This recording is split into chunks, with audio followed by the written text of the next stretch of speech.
上集我就分享咗一個真實嘅奪刀個案俾大家聽，咁今集我就應承大家會講一講我嗰段有3000萬人次觀看嘅奪刀 shot。咁我睇完嗰千幾條留言之後呢，就發現嗰啲鍵盤戰士放嚟放去都係嗰六篤屁，咁我就整咗個龍虎榜，咁就由第6位去到第1位，而第1位呢就係最多人講。咁你哋睇咗我嗰段 shot 之後，再由第6位開始數上第1位。影片尾聲嘅份神秘禮物送俾大家，咁各位記得睇到最後，唔好錯過啦。應該喺後面紅抱嘅持刀者，然後一嘢將佢拋落地，咁就完結啦。呢個方法其實我都諗過，但係實際測試嘅時候，當我抱起佢嘅時候，諗住拋嗰一瞬間呢，把刀好容易戒到自己隻腳。咁我認為呢，你如果戒到隻腳，係危險過戒到隻手嘅，因為你戒到隻腳，你可能逃走唔到。第二點，如果你用抱摔嘅話，你體格要有翻咁上下，因為我個 channel 係俾唔同嘅受眾睇，咁我覺得抱摔呢個泛用性太低啦，未必個個觀眾都有咁嘅體格，所以我就考慮唔分享呢一個抱摔。我只需要一拳或者一腳就可以 KO 個持刀者啦，乾手淨腳。咁我覺得留言區嘅人呢，全部都係一拳超人或者係空手道大師大山培達，有信心可以一擊必殺。各位高手原諒我只係一介凡夫俗子，我只可以用凡夫俗子嘅方法，對唔住各位啦。門口喺嗰邊，拜拜。用磚頭或者木棍打甩佢嘅武器，的確係唔錯嘅呢個方法。但我哋睇翻段片，條街咁鬼死乾淨，我想揾嚿垃圾都冇啊，大佬！你邊度可以憑空變嚿磚，變支木棍出嚟？你係咪魔術師？咁我冇魔法啦，唔好意思。咁有啲人就話，你可以慢慢揾武器噶嘛，個持刀者都唔係好激進啫。喂，你而家用上帝視角坐喺度望住佢去分析，你梗係知道佢唔激進啦。但係當你親歷其境嘅時候，你有冇呢個上帝視角去預判佢下一步嘅行動啊？你咁樣會割傷隻手㗎喎。呢個位係我冇講清楚，令大家誤會。咁首先我哋睇翻持刀者所使用嘅刀係單刃嘅開山刀，並不是雙刃，同埋捉住把刀嘅技巧係捉住刀背同埋刀柄，順住虎口嘅方向去抽把刀出嚟，而且係要一下動作完成，所以割傷嘅機率呢係非常之低嘅。上條片都講到你打拳頭交都會受傷啦，更何況你面對武器。我都再次強調，奪刀其實係唔容易嘅，而且係非常之危險。咁如果你喺情況危急之下，你衡量過，你覺得你嘅手受少少傷嘅，但可以換取一個非常大機率奪刀嘅機會，又救到人救到自己嘅，咁點解唔去嘗試一下呢？現實中敵人唔會放鬆隻手俾你奪刀嘅喎。老實講，我最撚憎人講呢句説話。所有嘅招式示範都一定係配合㗎啦。你包括上網睇泰神、播球、跣妻嘅片，佢哋練習嘅時候、示範嘅時候，都一定係有人配合佢哋去做㗎啦。真打嘅時候做得太快，你哋又話睇唔到。喂，咁好啦，我而家慢慢做示範俾你睇，你哋又話係配合。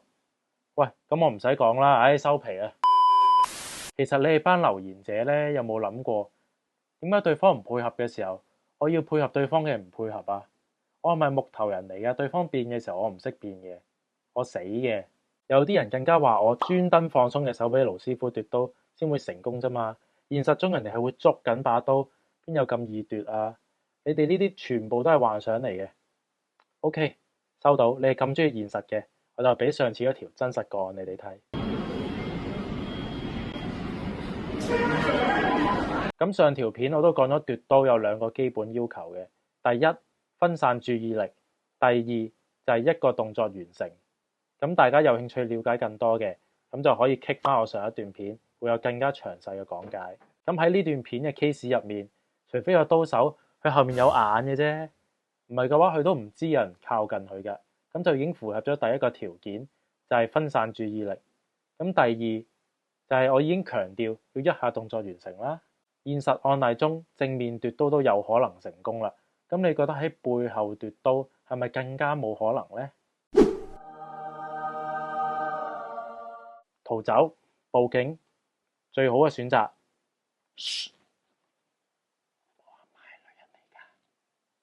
我講嘢係咪好廢啊？同嗰啲留言一樣咯。逃走本能反應嚟㗎嘛，使乜咁多人講啊？睇咁多 CCTV 襲擊真係發生嘅時候，個個群眾都嚇到雞飛狗走噶啦。咁你覺得仲使咩教咧呢樣嘢？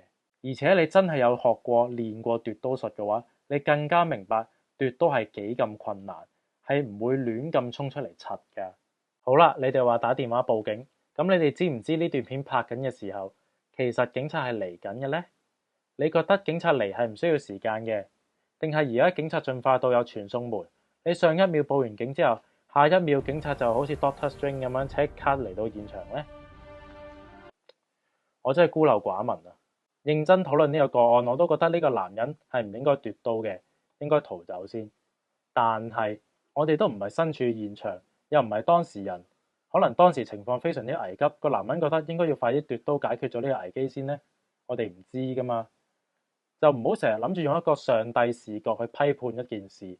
咁既然個男人都做咗奪刀呢個動作啦，咁我就出段片就專係針對佢奪刀呢個動作點樣去改善。所以真係唔好再同我講嗰啲咩逃走啊、立架撐啊、鍵盤戰士都知嘅道理俾我聽啦，好唔好啊？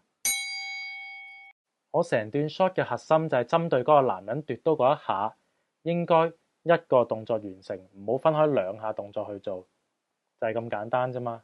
嗰班鍵盤戰士同我講到離 Q 晒題嘅，仲要喺度自嗨添。唉，而家 YouTube 真係好鬼難撈。總括嚟講，奪刀喺現實中係有機會做到嘅，但你要經常性咁去練習，同埋你掌握嘅時機係要非常非常之好。